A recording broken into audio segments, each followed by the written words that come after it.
Hi, everyone. It's Marvin here with a few follow up thoughts from my sermon on Sunday, in which I preached on Micah 6:8. He has told you, O mortal, what is good, and what does the Lord require of you but to do justice and love kindness and walk humbly with your God.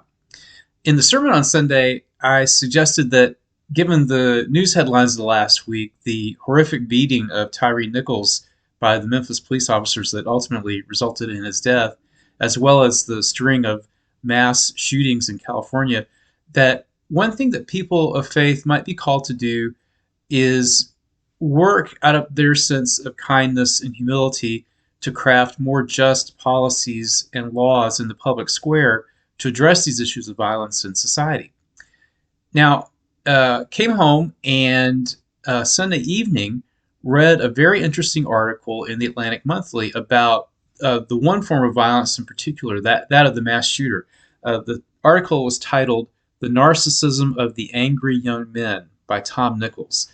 Tom Nichols is a former professor at the Navy War College, and now he writes, I believe, full time for the Atlantic Monthly. And I'll put a link to the article in the info box in this video.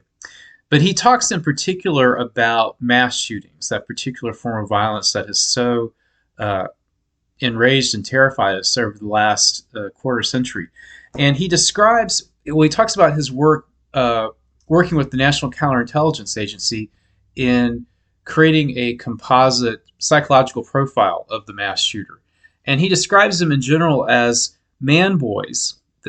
They're overwhelmingly male, almost exclusively male, who maintain a teenager's sharp sense of self-absorbed grievance long after adolescence. They exhibit a combination of childish insecurity and lethally bold arrogance. They are sexually and socially insecure. And elsewhere, he calls them young losers who fail to mature and whose lives revolve around various grievances, insecurities, and heroic fantasies. And he says that this kind of violence is different than a lot of the violence that afflicts our society. It's not like domestic violence. It's not a crime of passion. And it's not like crimes that occur for criminal gain. It's not like robbing a liquor store or drug gangs fighting for control of the drug trade and fighting for turf in a city. He says that the purpose of these mass shootings is mainly to shock and hurt society at large and to make society pay attention to the shooter.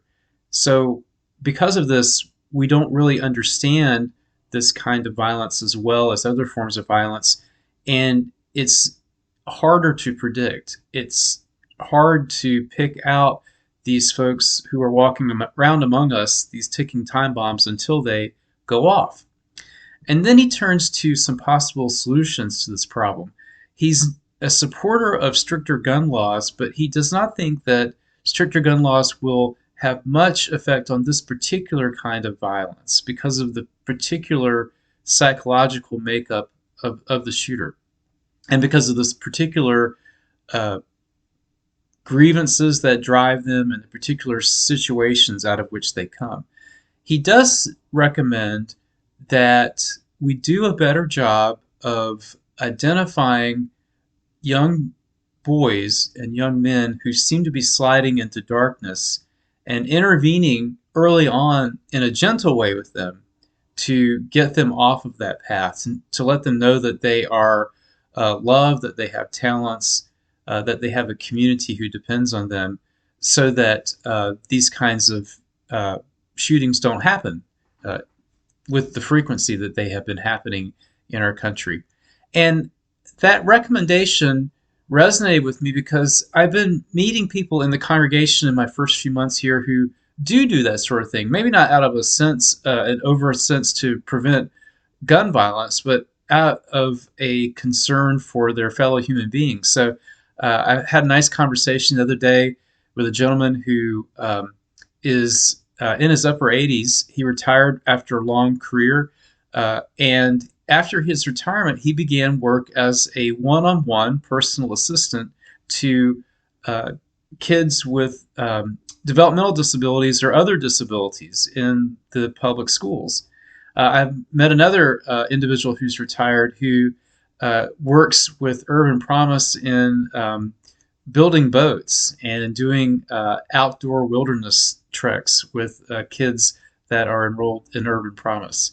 And I think these are wonderful ways that build bridges between the generations. And I think that Nichols' article suggests that we need more bridge building across the generations today as part of a multifaceted approach to solving the problem of gun violence. So there certainly is a greater role for law and public policy. There's probably also a greater role for these kind of soft interventions that will go unnoticed. You know, nobody ever writes a story about the school shooting that didn't happen or the shooter that didn't become a shooter. It's the story of the dog that didn't bark. But I think that these are important interventions as well. So, guys out there, if you're retired, if you're getting on in life, you still have you've got gifts to give, and mainly what you have to give is just your interest in young men, especially young boys, teenagers, young adults who are struggling somehow, who feel alienated from their classmates, from society itself. Maybe there's a way that you can reach out to them and form relationships with them that will, and who knows, without knowing it, you may prevent a disturbing headline in the future.